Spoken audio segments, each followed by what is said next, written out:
Intruder alert! Red spies in the base. Isang pulang spy ang nakapasok! Protect the briefcase! Kailangan protektahan ng briefcase! Yo, tulong naman dito! Okay, kuha ko. Tabi ka dyan, iho. 1. May paparating!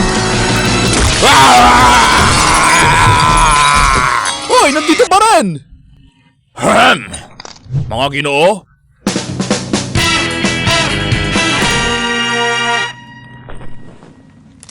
Kita ko naman na ligtas ang briefcase. ligtas sa tahimik. Oo nga! Sabihin mo, may pinatay ba kayong pulang spy sa pagpasok rito?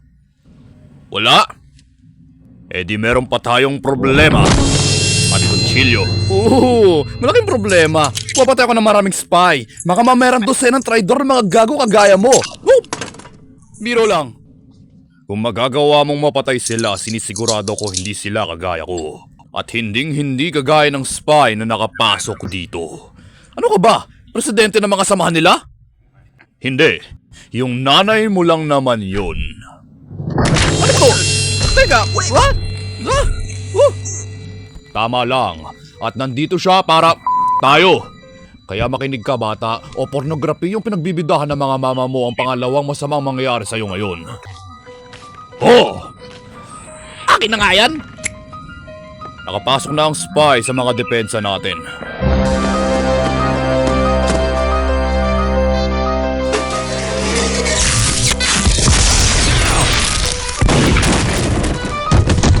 Kita mo yung mga nagawa niya sa mga kasama natin?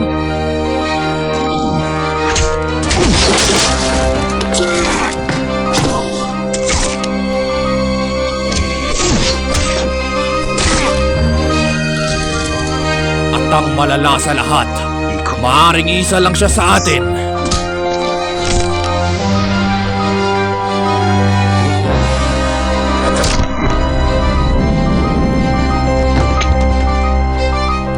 Maaaring kasama lang natin siya dito mismo.